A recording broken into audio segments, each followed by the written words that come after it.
Greetings and welcome to the Clarity Code. Here we are, no fluff, just facts. My name is Omar of Omziel.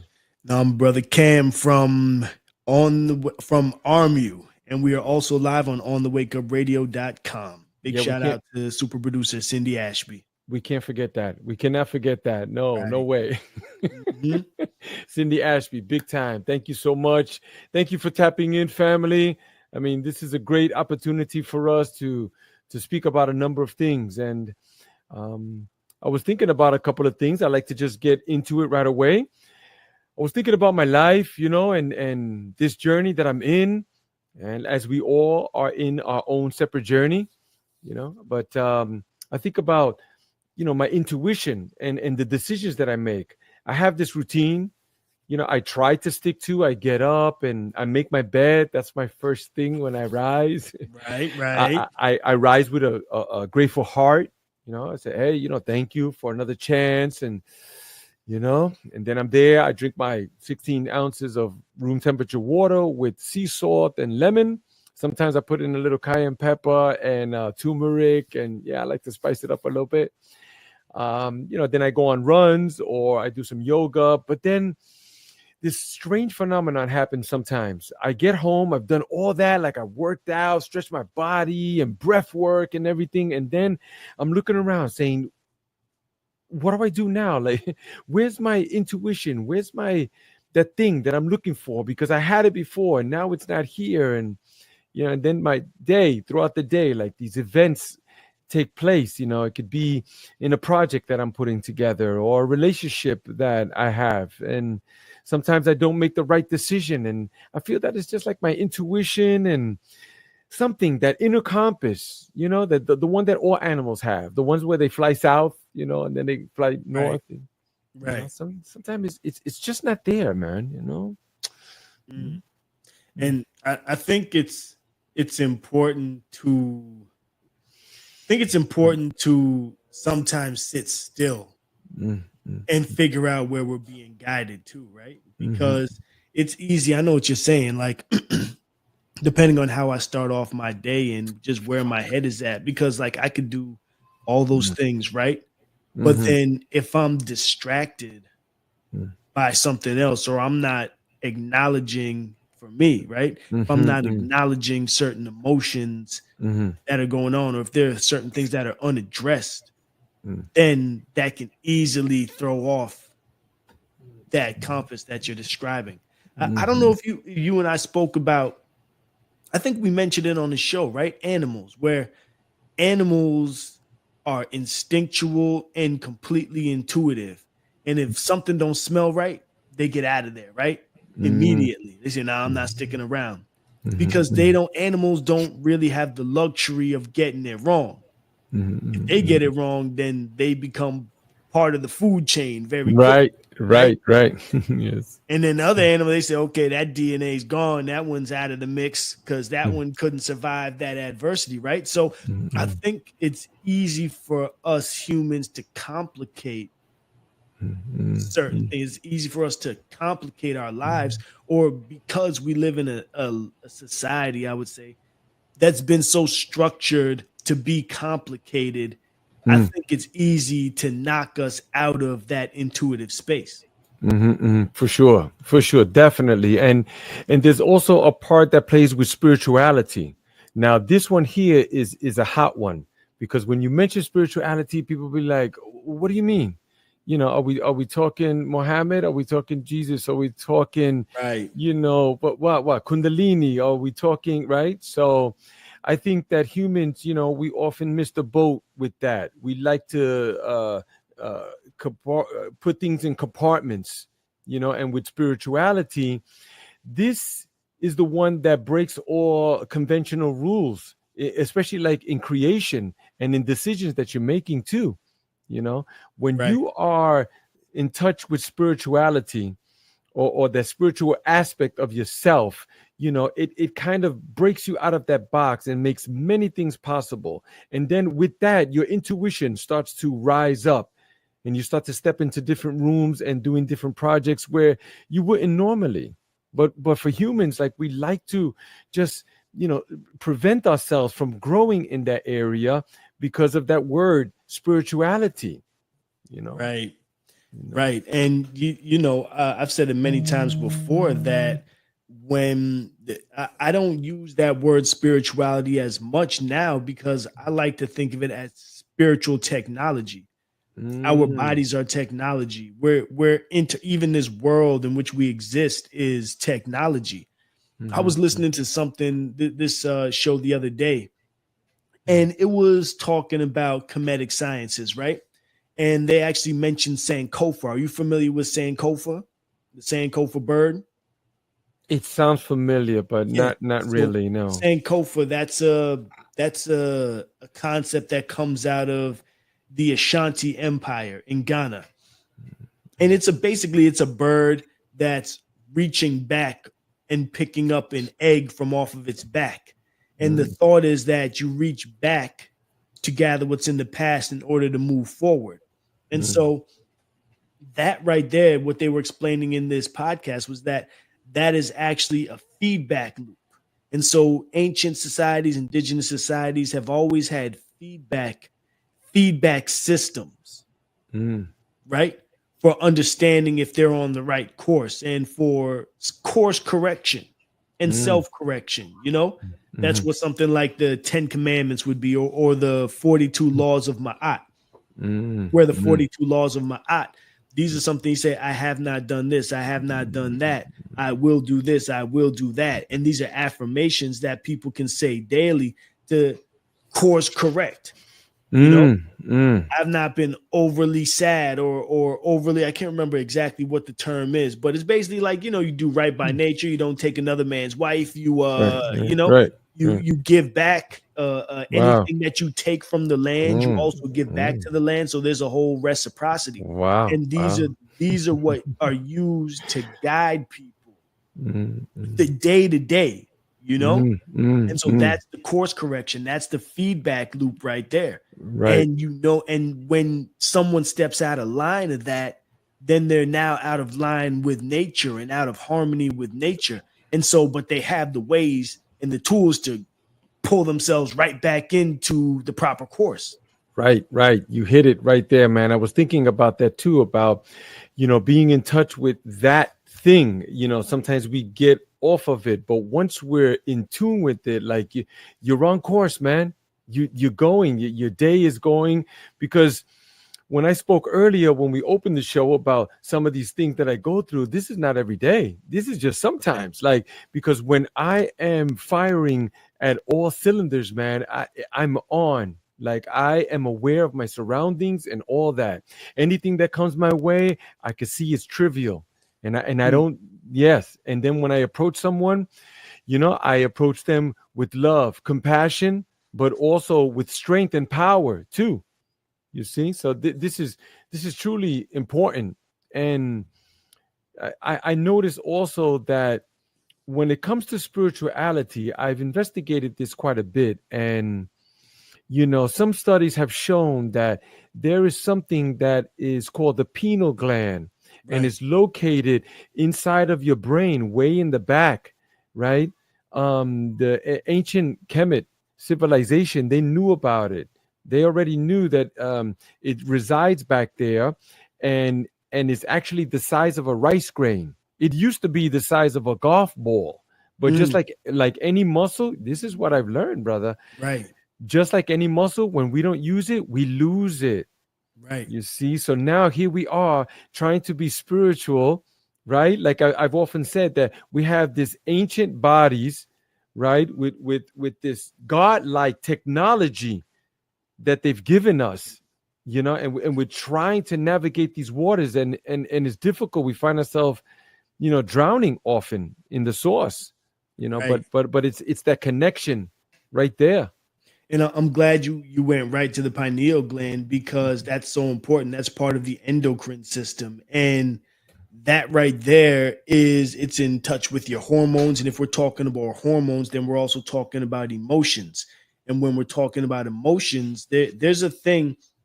I was doing a meditation practice with a friend of mine, colleague, friend, mentor. She's many different things to me. And I may have mentioned this. It was heart math. It was a heart math monitor. So it basically monitors the resonance between your heart and your brain, right? And Mm, if they're in alignment, then you're in a state of what they call coherence. Dr. Joe Dispenza talks about this coherence, right? Being in tune with your heart and your brain. And from that space is where we can manifest, right? mm, So I was doing my qigong, breathing, all that stuff, tapping into my technology, right? mm, And doing everything right.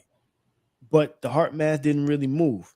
It wasn't until I tapped into the emotions, the mm, proper emotions of alignment, that my thing went from, threes and fours to 10 and 11, right. right?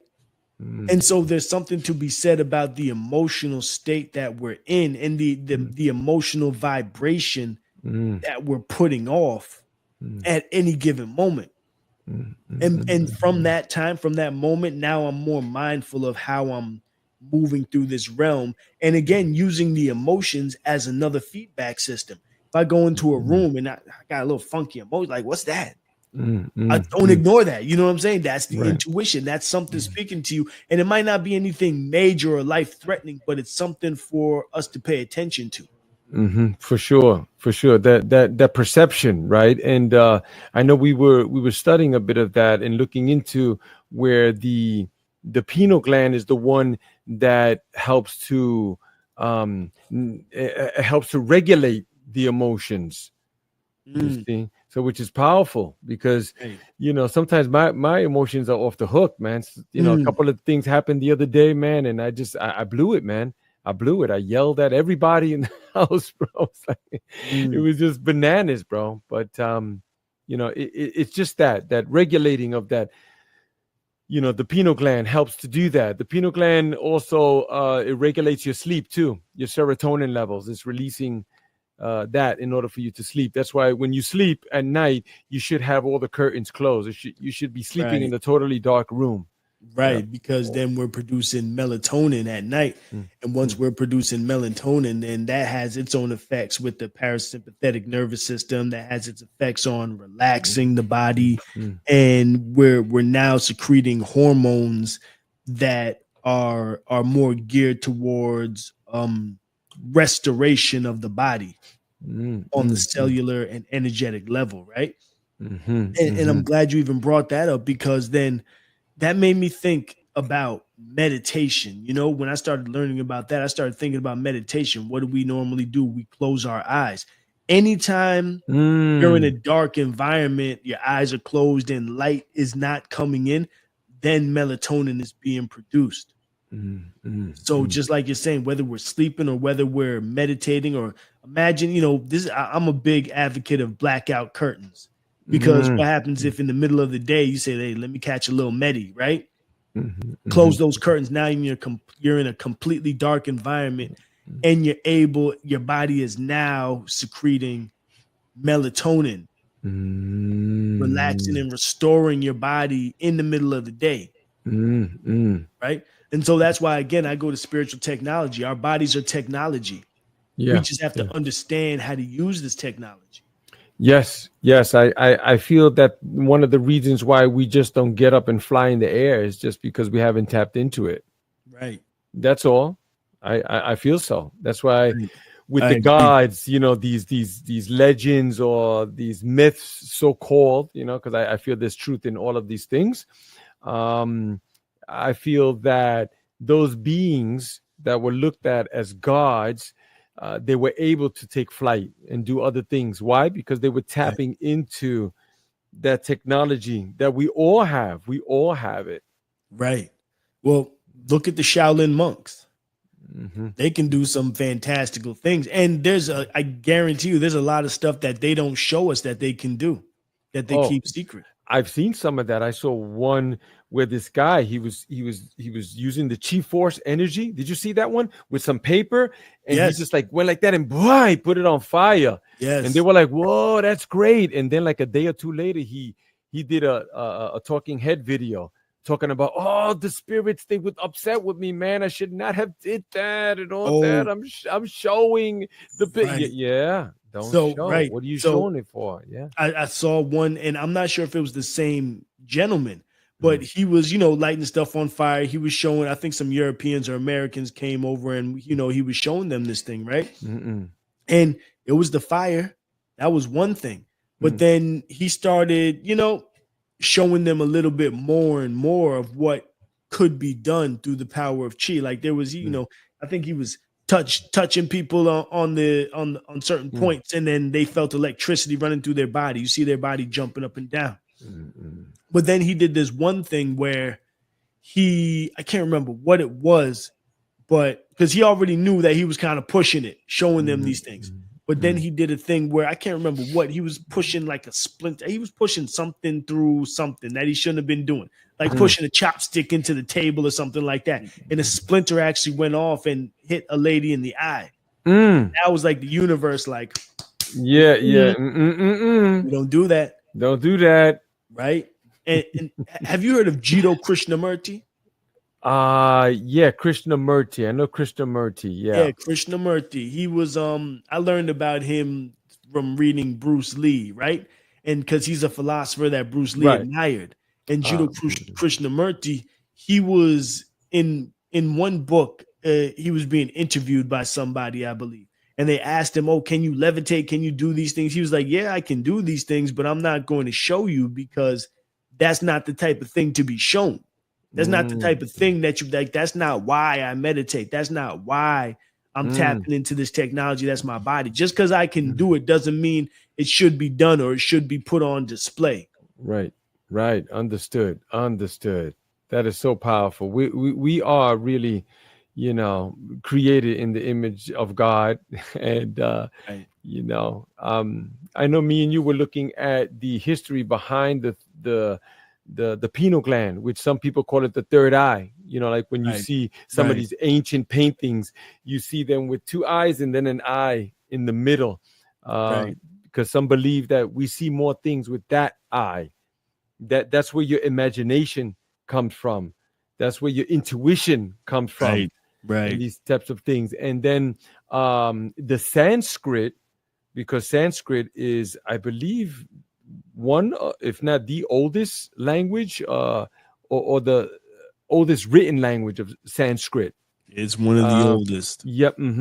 Um, the pineal gland is called the Ajna, Ajna, Right, and it's considered the third eye chakra, right? right, And it translates to command, right, or perception center. You see, so this is where we're, you know, getting command of this reality. You see, of where we're at, where we can command things, our life and how it is. We just have to tap into that, and it's our perception center, right? It's how we're right, perceiving this world, right? Because you already know, if you study the masters and just look deep enough, you don't have to look too far to know that we're creating this world. right, We're creating. You like your life or you don't like it. You're making it. You're making it. The job you have, the family you have, all of that. I mean, I have a wife and two young children at home. Beautiful, man. I wouldn't give it up for anything, no matter what, mhm, bro. right, But it's my choice. I don't have to be here. I don't have to. I could just get up right now and right, right, you see, you see, you see. right. And in qigong and tai chi, we say the yi moves the chi, or the intent or the will moves the chi, and Mm, that's still that to me, that's still coming from a similar space as what you're describing, right? for That sure. that initial, that, like, okay, I'm gonna lift my arm, I'm gonna stand up and walk, I'm gonna stand up and walk out the door, I'm gonna stay right here. Like these are all things that are guided by that. And I know it's very simple because we make decisions based off of this every day. But in reality, you know, there's so much attached to just that in itself, the will. And just like I can pick up this book right here, and off of my will, I could do anything using that same will, that spark that causes that. is the same exact force. Mm, mm, And mm. and people, a lot of times we get caught up on how complicated something might be or how far out the vision might be. But in Mhm. reality, everything, every journey of 1,000 miles begins with one step, right? Right, right, for sure. We do. We box ourselves in. We paint ourselves right into a corner. Right. And then we're like, I can't get out. Yes, you can. Yes, you're creating. You're making all of this. All the decisions that you're making. You Right. know. The- The ancient ones already know that the mind, where the pineal gland resides in your brain, deep inside there. The ancient ones say that the mind is like a garden, mm, right? It's like a garden. So be careful what seeds you put into it, right. right? You see, because weeds don't need no sunlight, don't need no water, no love, no nothing Mm, like that, bro. Nothing. The weeds will come in and choke the life out of all that goodness that you have inside. right. I mean, we all do it. I make mistakes too, and I see something, I'm watching things, I'm reading things I shouldn't. Like recently, I know there was a child actor that passed on. And Right. man, God bless. And but hold on now. Let's focus here, man. Like many things happen throughout this world. There's many things going on, so let's not be sidetracked by some of these things. Mm, Reposting and putting things up and all that. I mean, I'm right. not saying, hey, you're an idiot for doing that. I'm just saying, like, there's better things. I don't think the better is a good word that I want to use, but more productive things that we Right. can distribute to people, to especially people that that you're connected with. You know. Right. It's so true. And just off of that, I will give a shout out, rest in power to Malcolm Jamal Warner. He definitely impacted our lives. He Yes, impacted a my great, life. For me, he impacted my life. great accomplishment. He's done things you can never undo for Right. for people of color, like all that, like Right. great stuff, bro. Great, yes. Right. And to touch on what you're saying, yeah, like there's so much going on in the world all the time. Mhm. And it's interesting to me to see people get caught in that loop. Like we're living in the matrix, brother. We're living in the matrix, and people do their matrix stuff, and it's evident. And it's not to say I'm any better, but I just watch and I pay attention as people do their matrix stuff. Is everybody gonna post it? Is everybody gonna post his so-called last video? What if you find out that wasn't actually his last video? Okay, Because I saw a different one that they said was his last video after that. And I said, oh, you see what I mean? You you see know what what I'm I saying? mean? So, That's what I'm saying. Let's be focused here, man. Let's right, get that deep intuition, that guidance. That's what the clarity code is all about. right, Is helping people. Hey, there's other things going on. Pay attention. That's why spirituality, it's a wonderful, powerful thing, brother. Why? Because you get to see that there's other things going on. The deepness of this life. There's deeper things. There's me and you. I met you. There's a relationship building here. We're creating things with the sound of our vibrational voice is coming out. People are hearing our words. It's changing their lives, no matter right, what. I mean, look, right. Cameron, I say if we're gonna be here, then let's talk about something positive and let's build something positive. Yep, exactly. We're Because gonna there's be here plenty anyway. negative stuff out there. We don't have to touch on every negative thing that's going on. There's plenty. You know what I mean? Like we could be sitting there all day talking about that. But it's like, why talk about that? Is that going to raise the vibration? That's Mhm, not going to mhm. raise the vibration necessarily. Right, I'm going to right. tell you something. So, Mhm, the book that I got before we started, mm, it's called Contesting the Name It and Claim It Game. I mm, don't know who I heard talking about it. It was some doctor, scientist, whatever, but they mentioned this book. And I said, okay, let me check it out. So I've been sitting on this thing for months and I finally started reading it. mm, This book is about Helen Hadswell. I think that's how you pronounce her name. mm, Helen. So I'll just read this real quick. Helen Hadswell was quote, the woman who won every contest prize she desired, end quote. She won. Every time she entered, she won. I heard of And her. heard of her. Right. And so there's a whole, apparently, I didn't know this. There's a whole contesting community. There are contesting communities all over the world, all over the country. And you have groups where people come together and they share their wins and all that, right? Like they share their victories, I should say. What was your victory this month? Oh, okay, great. You know?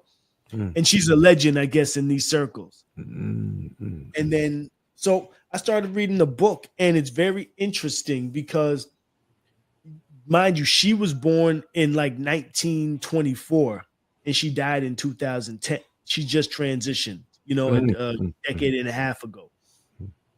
And what she's describing in there is what we talk about with manifestation and putting things out there and knowing that you're going to receive what you want.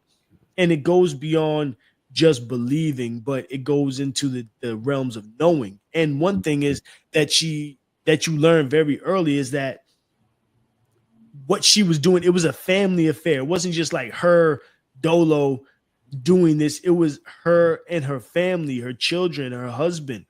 And she would say, "Oh, I want to win this." And then, you know, because the first time they won an outboard motor for her husband. It was like, "Oh, okay, this worked. Okay."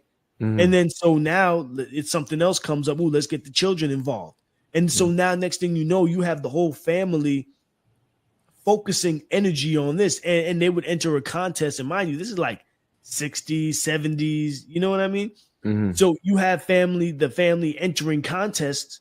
And it's not like they would just go one time, like, because this is back in the day too. So things were a little bit different. But let's say it was to win a bike, you know? Like there was a couple contests wherever they grew up. They were in Texas. They name this pony. So they might put in 7 submissions to name the pony. And so one of those submissions won. You know, but it was to the point where they knew that they were going to win. The children did it, the sons did it, the daughter did it, the husband did it. Everybody was doing it in the family. And 2 things that have popped up to me while reading this and absorbing this information. One thing is you have to have the right support community, whether it's your family, whether it's people that you can talk to. You have that brilliant idea, you got to have someone you could go to. Hey, look, brother, look, sister, look, honey, this just popped up. And they go, oh man, that's the greatest idea in the world. It's gonna work out, right? That's part of it. It don't, because you know we shouldn't be sharing that energy with doubters, people who can't share that same enthusiasm. Right? That's one thing that I've learned so far from reading this book. Another thing that I've learned from reading this book is, man, what was the other one? That was the first one. I'll come back. I can't remember it right now. I just had a brain fart. Okay, that's fine. That's fine. But that's fine. That's a big one, is having that supportive community. Oh, yeah, right. The other one was living your life as if you won it already. Right? So, and that goes to things that we've talked about with meditation and everything. You got to be in the space like you're already there, like you're already, if there's a life you want to live, you got to feel it in your body already. But let's say there's a certain amount of money that you want to attain, right? Don't forget how you want to get it. I better get my finances in order. I better have my lawyer, my accountant. I better have the bank accounts. You know what I mean? I need to start looking at if there's something I want to purchase, like with that said money. Then I need to start. If it's a car, let's say, you know, like let's just be super. Let's say it's a car I want to get. Well, I need to start test driving this car because I'm going to be getting it soon. You know what I mean? Like, are we prepared for the blessings that we're asking for, that we're requesting? We put it in order with the creator. We put it in order with the universe. Are we prepared to receive what we've just asked for? I ask people all the time. I say, if you were just to be given $1 million or were to receive $1 million, would you know what to do with it? Brother, do you know how many people have told me that they don't know what they would do? See that? Right. You see? Bro, if you had $1 million, do you know what you would do with it? Yeah, actually, I do. There are people who Right. they be, I don't They know don't what know. I would do. Like, what do Yeah. you mean you don't Right. know what you would Right. do? Yeah. And that's Yeah. okay. Right. Right. But that's a different mentality. You know what I'm saying? That's a different mindset. Mm. Yes, yes, I think so, man. That's super powerful, and to move with that sort of like intuition and that compass is super powerful. Mm, I've also had some thoughts myself, and I have made the error of saying those things to people. I mean, loved ones. We love them. Oh, they're great people, man. Ah, they're family and everything. Like I have a good friend of mine. Also, he was telling me, man, I'm doing this thing, and I went to my mom, and she told me, what? Are you sure you want to do that? And she always does that to me, and I was like, brother, listen, you're my brother, and I'm gonna let you know, man. Then you should keep those things to yourself and not tell mom, right. Right. because yeah, it Respectfully. yeah, she doesn't mean no harm by it. It's a protective thing. I understand. I get it. But it's just throwing water on top of your bonfire there, Yeah. bro. You got to let that fire burn. Let the fire burn, bro. Let it Burn. burn. Let it, engulf things. Let it That's right. burn things around it. Let it, Yeah, yeah. because when that happens, then again, you're going to the intuition like, okay, it's going back to the compass that you mentioned in the beginning, right? Mm-mm. That first you have the compass, something says, I need to hone in on this. Mm-mm. Then you realize it's a genius idea, a genius concept, whatever it is. To let that fire burn, let it spread, because that's only the idea. That's the initial stage. What happens now when you follow that train of thought and, it's like you come through the forest into the clearing and you realize, oh, whoa, this is way bigger than what I thought. I just wasn't thinking this little thing here. This is right. Yeah, for So you sure. got to let it burn.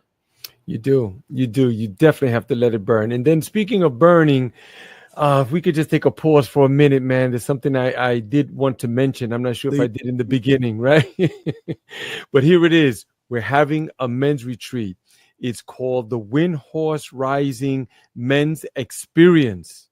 Mm, Okay.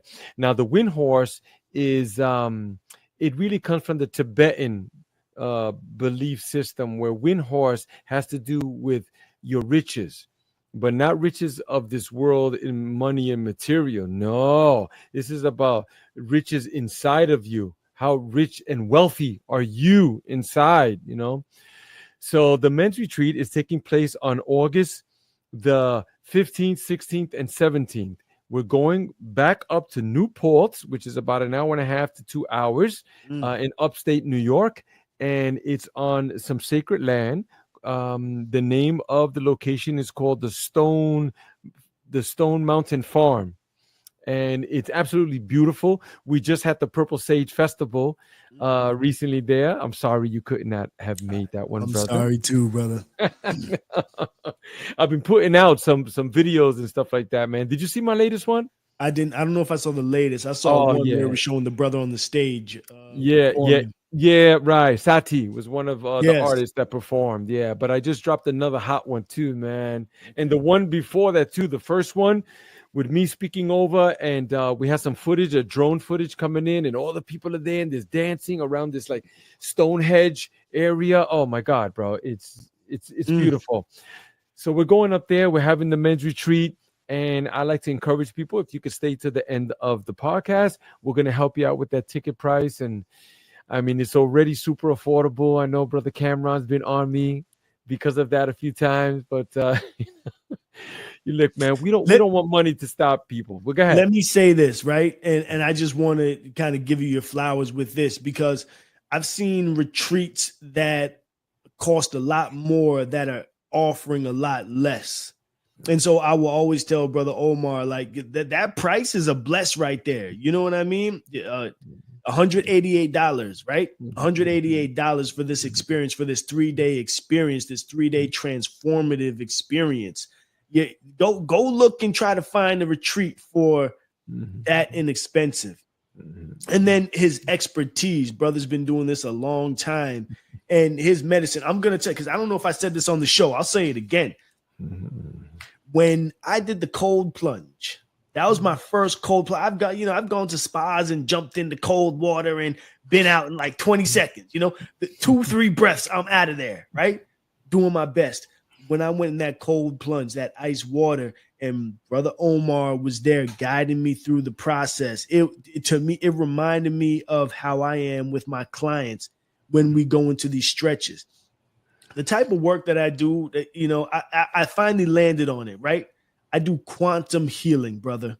I'm doing massage, stretching, Reiki, energy work, sound healing, all these things on my client. It's quantum healing, and I can explain why later when it's not about the quantum healing.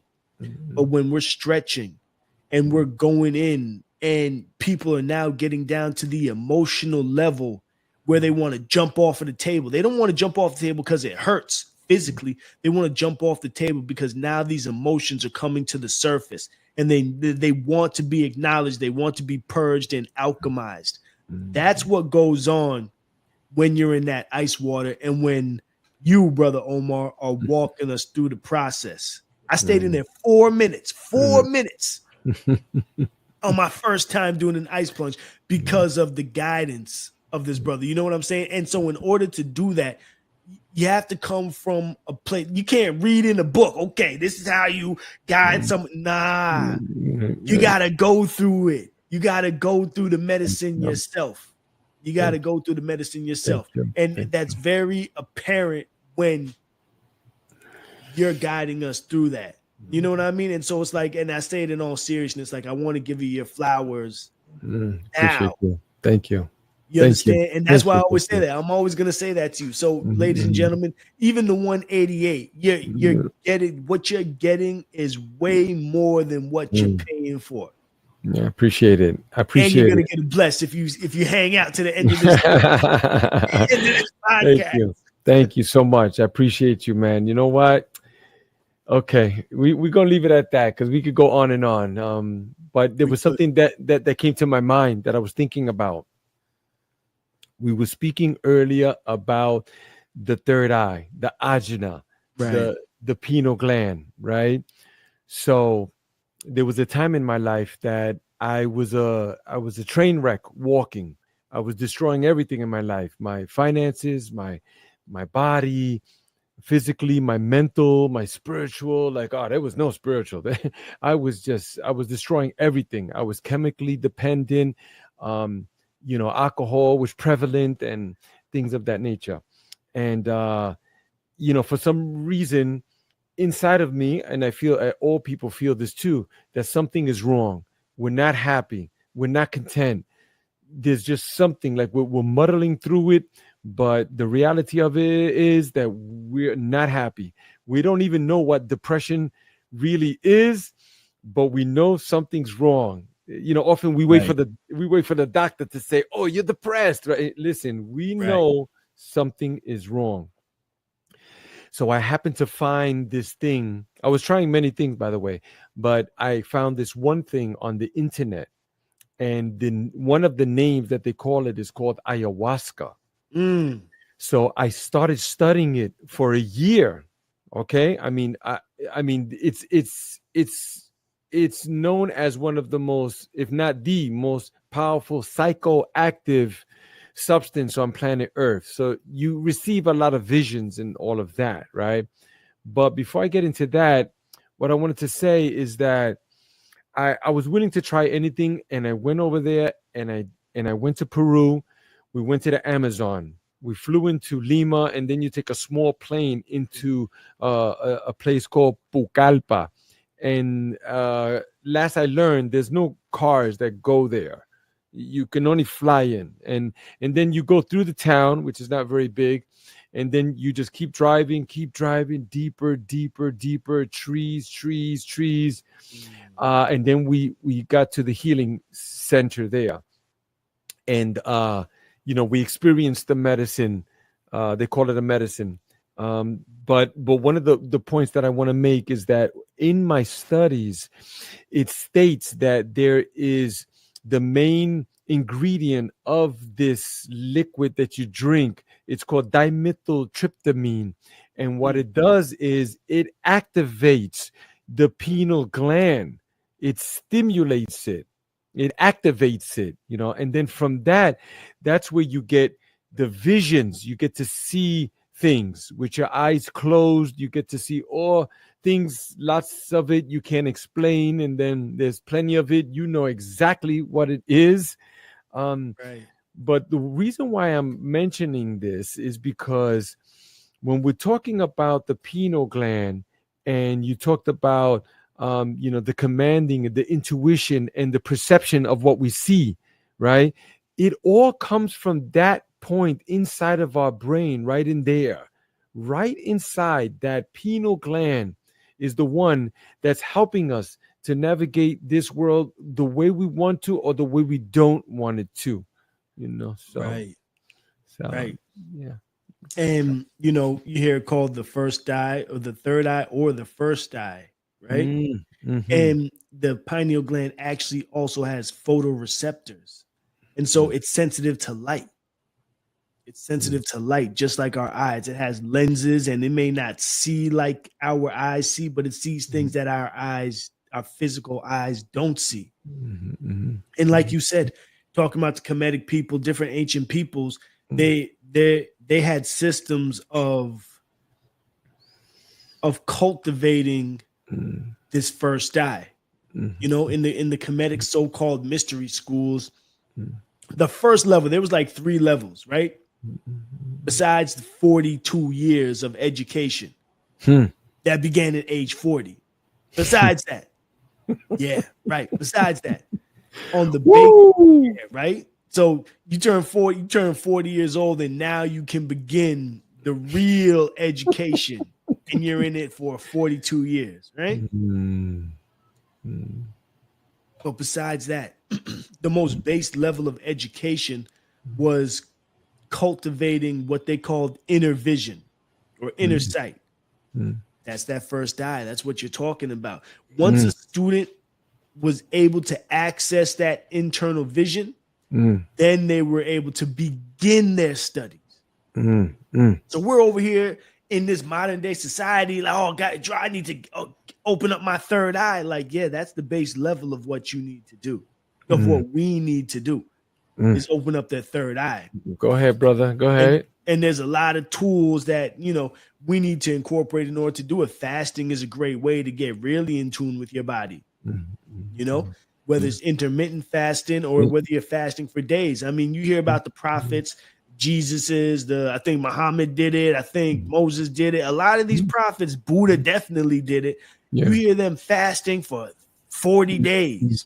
Yeah. Yeah. Get you in touch with your body and your spirit and your mind, all of that. All of that. Right, right. And again, that's the baseline.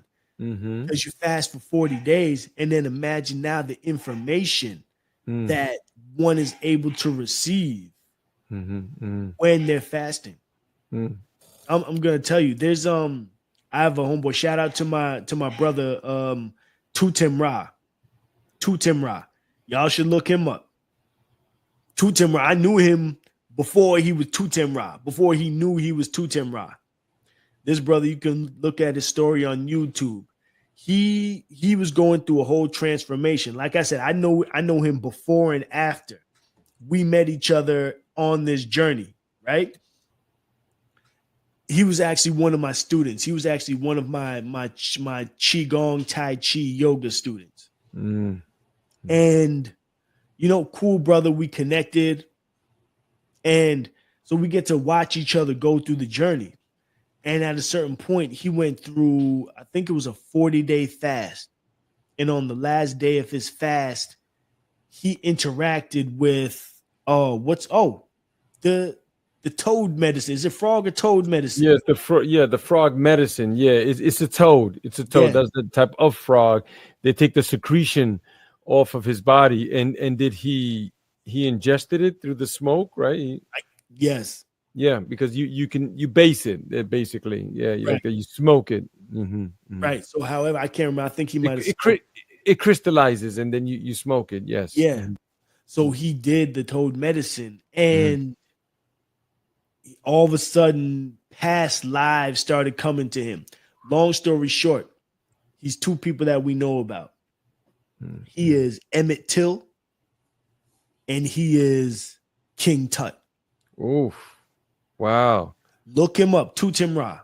And he's not just making these claims. He has, because, and this is my point, with the fasting, the 40-day fast, he actually went and did a 40-day fast. He was disciplined enough to do that. And when we take those types of actions, the universe rewards us for taking those actions. He started to learn about past lives, and he wrote a book. Thick book is like this thick. And in this book, he's been documenting times, dates, occurrences, so-called coincidences in his life, to the point where he's basically mapping out reincarnation. Yeah, he's mapping reincarnation to the point where he's drawing the connections. This happened on this date. This happened on this day and time. If you hear his story is bananas. I have his book. If you go through the book, I mean, you can just open up to any page and start reading, and you're going to start to see how he's been able to piece everything together. And so this is something, one of my points in saying this is reincarnation used to be something that we understood, human beings understood as an aspect of life. We traditionally have scientists who can let you know, they would know pretty much from the time, if not when the baby is in the womb, when the baby came out, who that baby was, which ancestor this baby is. Right. And that's something that was commonplace. We have scientists that were able to let us know. And then they would name the baby based off of that baby's contribution to the community. So we didn't just have names willy-nilly, John, Jack, Jane, you know what I mean? Like your name meant something. Your name was an affirmation of your contribution to the community, what you came, what medicine was supposed to come and be brought forth from you. Right? So these are just sciences. So he's kind of reconnected and been able to bring that knowledge and that information back. And my point in saying that is he did the 40-day fast. Okay. Dr. Sebi did that 30, 40-day fast. And that's what really brought him to become who we know now as Dr. Sebi. Because I think he had died. I don't want to misquote it. I think he had diabetes. He had all kind of stuff going on. He was sick, flaccid. You know what I mean? He had erectile dysfunction. He says this, right? Right. He did this fast down in Mexico, 30, 40 days. I don't know if he may have drank liquids. I don't know. But when on that last day, he said his manhood came back. He was back in action. Wow. You know what I mean? And then look at how that was the catalyst for him to become who we understand now to be Dr. Sebi. Right. So there's something to be said about, going to what you're point and everything, like there's something to be said about us tapping into our technology, which is our body. Right. Yes, we do. One of the things too I have written down, it's just stating that we have these ancient bodies with medieval rules, with this godlike technology. So that's really where we're living here. We're living in this thing, and how do we navigate it? How do we rise above it? How do we get clarity? It's by some of these things. We have to tap into these things, and we also made a point earlier about where people do experience some of these entheogens, right? Because an entheogen, theo means God. So an entheogen is something that you ingest that gets you closer to God. So when you consume something like ayahuasca or the frog, the 5-MeO that you spoke about earlier, and then there's other ones too. There's the psilocybins and other things too. We should be careful, because sometimes we get all of this high level, university information, right. We get this teaching from Harvard University, with the doctrine and all of that. And then we come back and we're like, oh man, listen, I'm the man and I'm walking on water. And then Right. they're like, Right. no, no, you're not, bro. No, you're not. Yeah, but I sat in the lap of ISIS and like, bro, Right. but you're not doing anything, bro. You're like, what are you, so we spoke about that earlier, how where, sometimes as humans, we experience the stimulation of the third eye with these deep, profound spiritual experiences, Mm. but then they sort of manifest into fantasies, you know, Right. that we start looking at things and indulging in this psychic fantasies of illusions that really doesn't, serve anyone, and least of all ourselves too. Right. Thank you, brother. Thank you. And even that right there is talking about an imbalanced third eye. What happens now when we need to escape? So many humans practice escapism. And this isn't to criticize anybody. Everybody goes through their process. But we can't practice escapism. What you're talking about, the ayahuasca, the psilocybin, all that stuff, there's something called integration after we go on those journeys. In ayahuasca, I just learned this the other day. In ayahuasca, integration takes 3 years, bro. Right? That's So incredible. if someone does ayahuasca, with 1 year, then the next year, then the next year, not to say that's a bad thing, but that's now 6-9 years of integration, right, from right. each one of those experiences. And so how does that manifest now in this world as we're navigating it? Right. It's what you're talking about. Like, what's the practical?